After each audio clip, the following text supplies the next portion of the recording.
छात्रों, मैं दीपक सिंह, आपका व्यावसायिक शिक्षक और सामान्य आधारित विषय में कक्षा 11 के छात्रों के लिए ये वीडियो मैं बना रहा हूँ।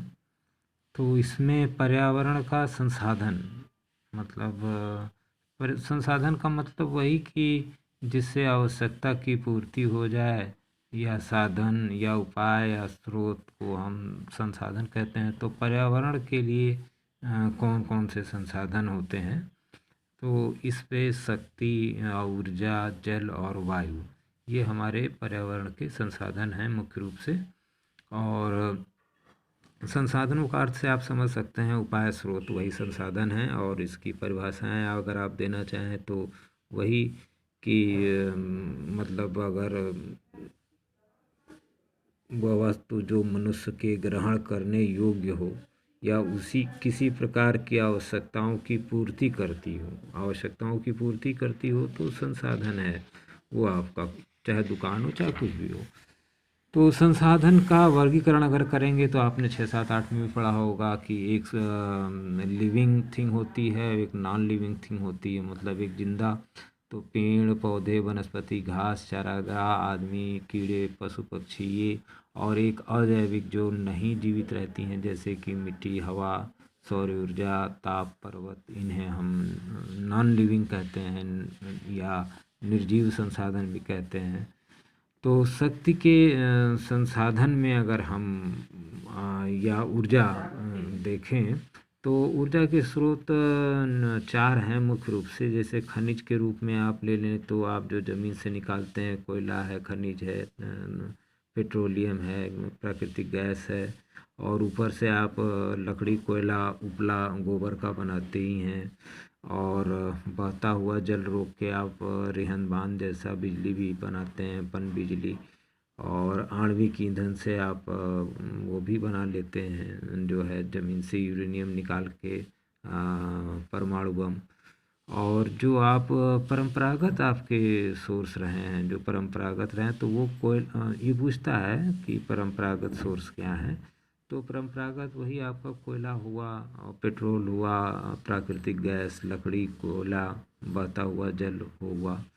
और जो आपने खुद बनाया जो गैर परंपरागत है, वो सोलर एनर्जी हुई, जैसे सोलर कुकर। और वायु से विंड पावर से आप पन बिजली बनाते हैं, वो पंखे वाली आपने देखा होगा, 6, 7, 8 की बुक में भी है। और ज्वार से जो समुद्र के ज्वार हैं उससे भी हम बिजली बना लेते हैं। तो ये ऊर्जा का संसाधन होता है। अब आते हैं ऊर्जा की कुछ अपरंपरागत सोर्स। जो अपरंपरागत सोर्स आपसे पूछ सकता है कि कुछ ऊर्जा के अपरंपरागत सोर्स क्या हैं। तो अपरंपरागत सोर्स जो है आपका सोलर एनर्जी है। सूर्य का मतलब ये कभी समाप्त होगा ही नहीं, और इससे आप जो है वहाँ असीमित समय तक के लिए, अनंत समय के लिए ऊर्जा आपकी उपस्थित है। सौर ऊर्जा के से आप जो है सोलर कुकर और सोलर चूल्हा और सोलर वाटर हीटर आजकल आप देख ही रहे हैं। भारत में सौर ऊर्जा का उपयोग भी हो रहा है। खारे पानी को भी जो है शुद्ध किया जा सकता है इसके द्वारा।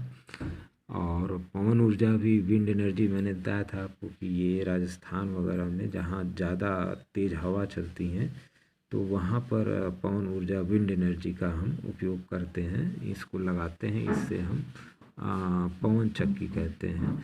और ज्वार से, जो ये समुद्र में ज्वार उठ रही है, इस ज्वार से भी हम समुद्री तटों पे 50 फीट से अगर ये अधिक हैं तो ये इनसे हम लेते हैं।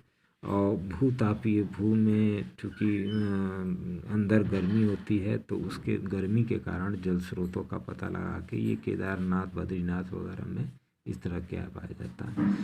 समाप्त होने वाली कुछ ऊर्जाएं होती हैं, जैसे कि समाप्त होने वाली ऊर्जा है तो खनिज ऊर्जा है, आपका कोयला वगैरह समाप्त हो सकता है। और ना समाप्त होने वाली ऊर्जा में वही आपका सौर है, पवन है, जल है, और ये चीज़ें कभी समाप्त नहीं होंगी।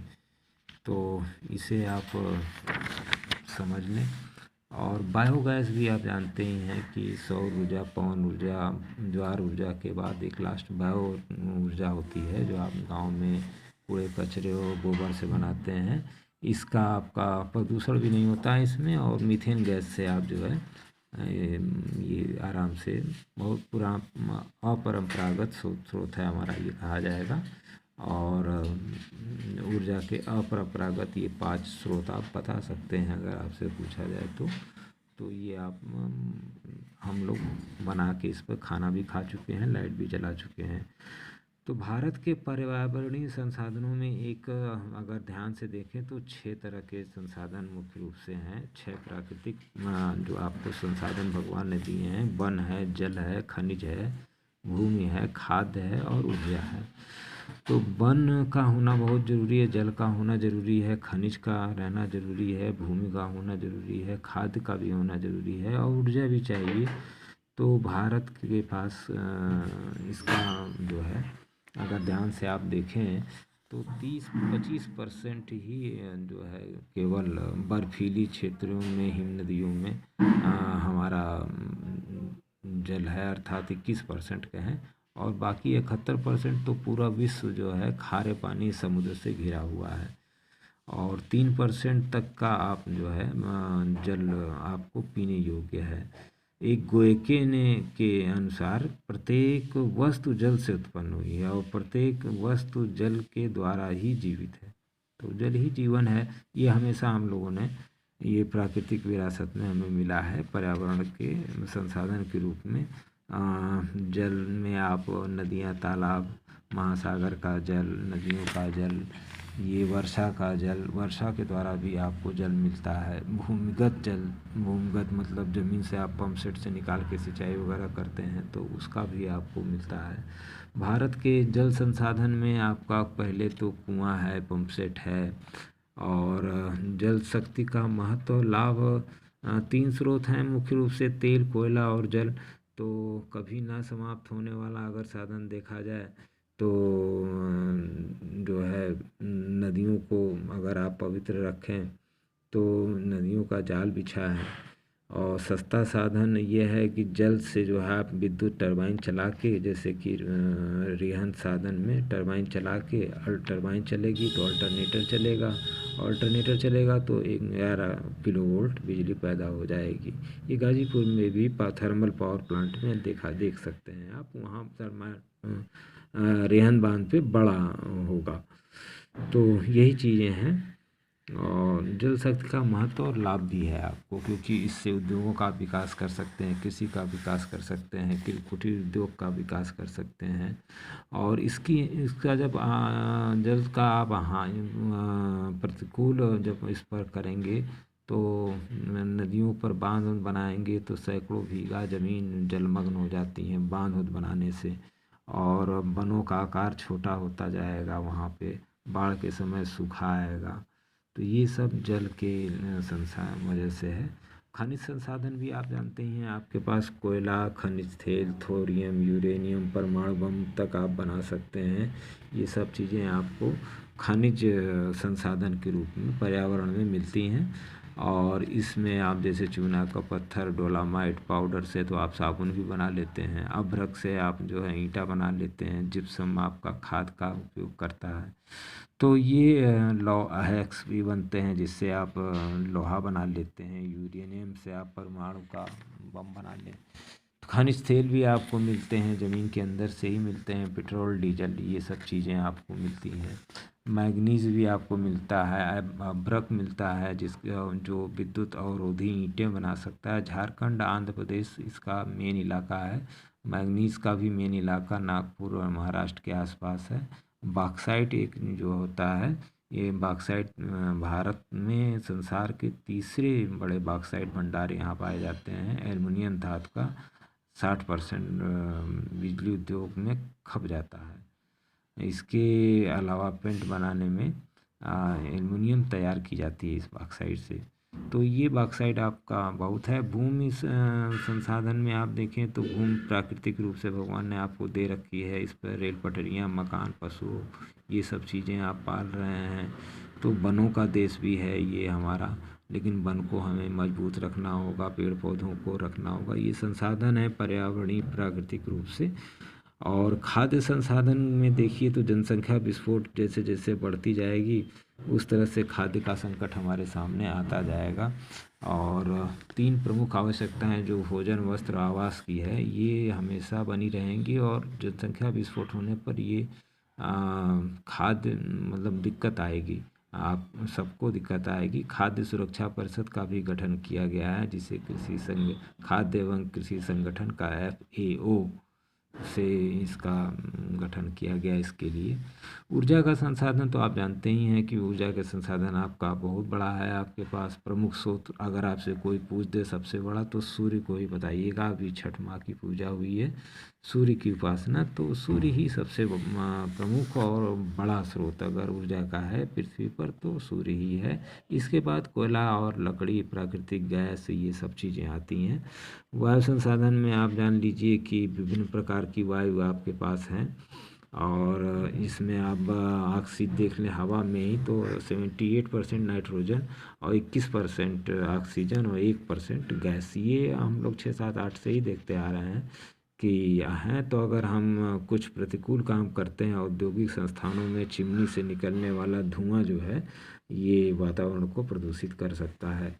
ओजोन मंडल को देख लें आप, तो ओजोन मंडल समताप मंडल के ऊपर जो है, ओजोन मंडल की प्रधानता के कारण, ओजोन चूँकि छोटे कण होते हैं 2 ऑक्सीजन के, तो ये ओजोन मंडल कहलाते हैं। और ये सूर्य की परावैंगनी किरणों को अवशोषित कर लेते हैं, जो कि हमारे लिए हानिकारक है।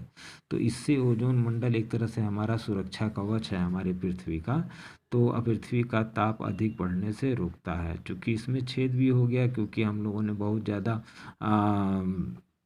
प्रदूषण फैला दिया, तो इससे छेद होने से ये परावैंगनिक किरणें आने लगी थी, जो कि हमारे लिए और जो भी प्राकृतिक living things, non living things, living things, non living में आपका पर्वत है और लिविंग में आप खुद हैं, तो ये लिविंग थिंग्स के लिए बहुत ही घातक है। तो यहीं समाप्त होता है छात्रों ये चैप्टर। और इसमें बहुविकल्पीय क्वेश्चन भी हैं और लघु उत्तरीय भी हैं, इसके उत्तर भी हैं। ये मैंने आपको व्हाट्सएप ग्रुप में डाल भी दिए हैं। और धीरे धीरे हम लोग इसको ख़त्म कर लेंगे।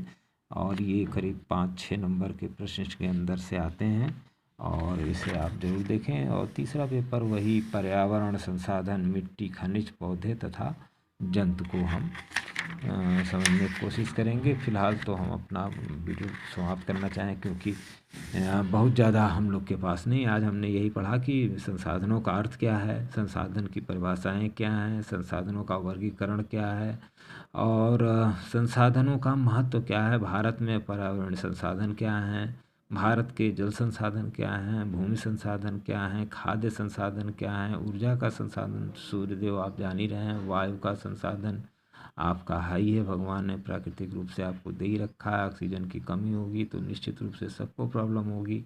21% ही ऑक्सीजन है, तो इसलिए इसको थोड़ा इसके साथ न्याय करें, पेड़ लगाएं, पौधे लगाएं।